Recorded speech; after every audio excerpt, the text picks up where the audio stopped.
Dibandingkan pabrikan Jepang lain, Honda bisa dibilang adalah brand sepeda motor yang paling laris dengan menguasai 70% lebih penjualan sepeda motor di Indonesia dari tahun 2015 sampai tahun 2022. Bahkan, saking larisnya, di beberapa daerah tertentu, hampir semua jenis sepeda motor dari berbagai merek sampai sekarang masih disebut masyarakat dengan sebutan nama Honda, seperti layaknya merek odol untuk pasta gigi, ataupun Aqua untuk produk air mineral.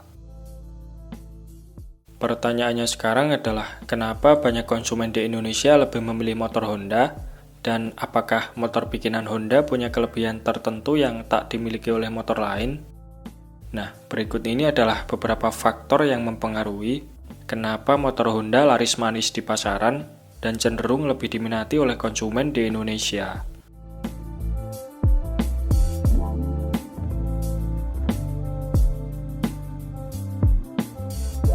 Faktor yang pertama adalah karena pengaruh brand image Honda yang dipandang sebagai kendaraan irit dan tahan lama.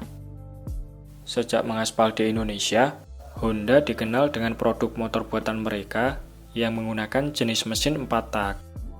Hal ini sangat berlawanan dengan Yamaha, Suzuki ataupun Kawasaki yang kala itu produk buatan mereka masih didominasi oleh motor-motor 2 tak. Oleh sebab itu, dulu sepeda motor bikinan Honda selalu terlihat menonjol, terutama dari segi konsumsi bahan bakarnya, dan karena mesin 4 taknya ini jugalah yang menyebabkan kenapa motor Honda tetap betah dipelihara oleh pemiliknya, meskipun harga BBM terus mengalami kenaikan. Dari sinilah awal mula motor Honda mulai dianggap sebagai motor irit BBM, tahan lama, dan bisa diajak susah.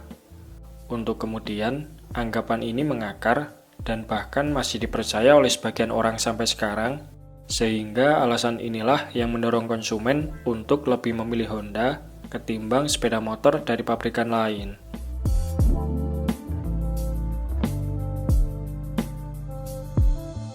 Mungkin sekitar 15-20 tahun lalu, motor buatan Honda masih bisa dipercaya sebagai motor tahan banting, irit, awet, bandel, dan tahan lama.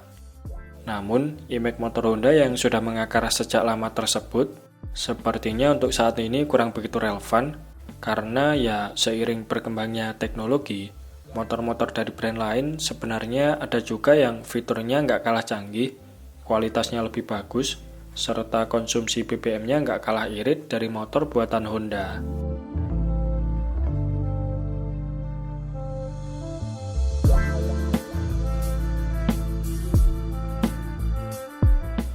Berikutnya adalah faktor desain.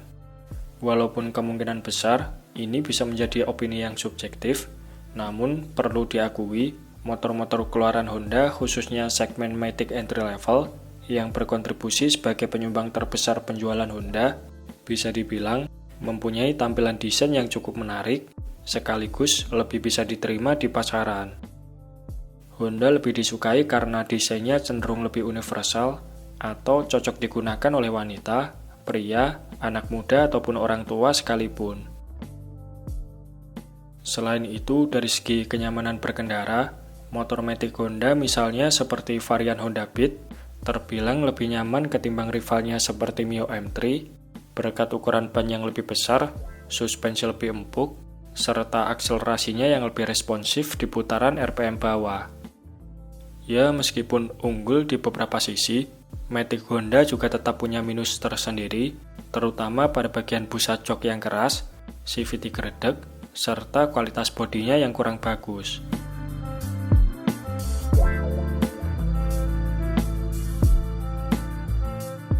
Oh iya, ngomongin soal inovasi, pabrikan Honda itu selalu berusaha mempelajari kekurangan lawan dan meniru apa saja kelebihan yang dimiliki lawannya. Misalnya, dulu ada Honda CBR 250R bermesin single cylinder yang kurang begitu sukses di pasaran, digantikan oleh CBR 250RR bermesin twin cylinder dan kini menjadi pesaing terkuat dari Kawasaki Ninja 250. Kemudian ada juga CB 150R, dari semula berdesain kerempeng, di-upgrade menjadi lebih gambot, sehingga perlahan berhasil merebut pangsa pasar Yamaha Vision, serta di segmen motor trail ada Sheriff 150L yang cukup mengganggu penjualan KLX 150 berkat tampilan desain yang menawan serta mesin berteknologi injeksi.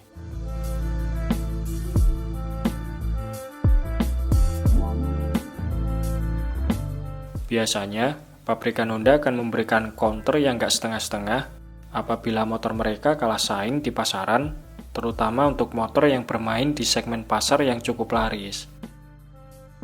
Berbekal sumber daya yang kuat dengan menguasai 50% saham Honda Jepang, Astra Honda Motor bisa lebih leluasa dalam riset motor-motor mereka, sehingga jika generasi terdahulunya gagal, maka di generasi selanjutnya, Honda akan merevisi kelemahan yang dimiliki motor mereka, baik itu dengan penambahan teknologi baru, gimmick fitur, ataupun tampilan desain yang dirubah lebih baik dari sebelumnya.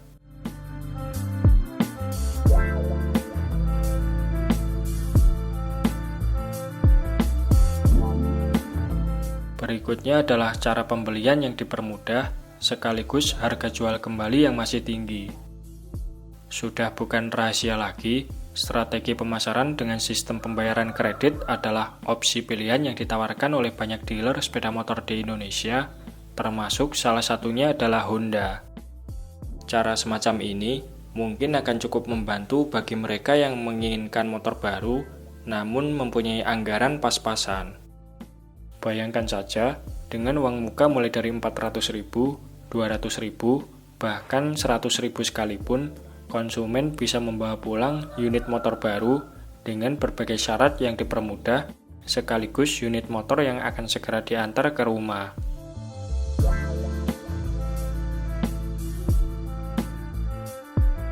Selain cara pembelian yang dipermudah, alasan lain yang membuat Honda mempunyai konsumen loyal adalah karena harga jual kembalinya yang masih tinggi. Mungkin alasan ini nggak berlaku untuk tipikal orang yang membeli motor, tapi ingin menggunakannya dalam jangka waktu yang panjang. Namun, untuk tipikal orang yang sewaktu-waktu membutuhkan dana darurat, maka harga jual kembali adalah salah satu hal yang menjadi pertimbangan utama sebelum membeli sepeda motor.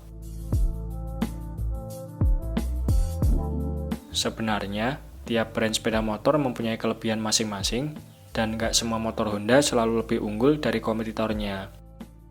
Terlepas dari kualitas motor Honda yang sudah nggak sebagus dulu, tidak bisa dipungkiri berkat adanya brand image yang kuat, desain good looking, serta harga jual kembali yang masih tinggi.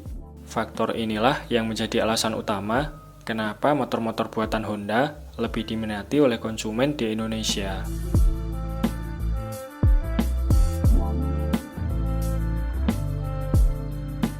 Nah, oke, mungkin itu saja sedikit pembahasan kita di video kali ini. Terima kasih sudah menonton. Sampai jumpa di video-video Bang Rossi selanjutnya.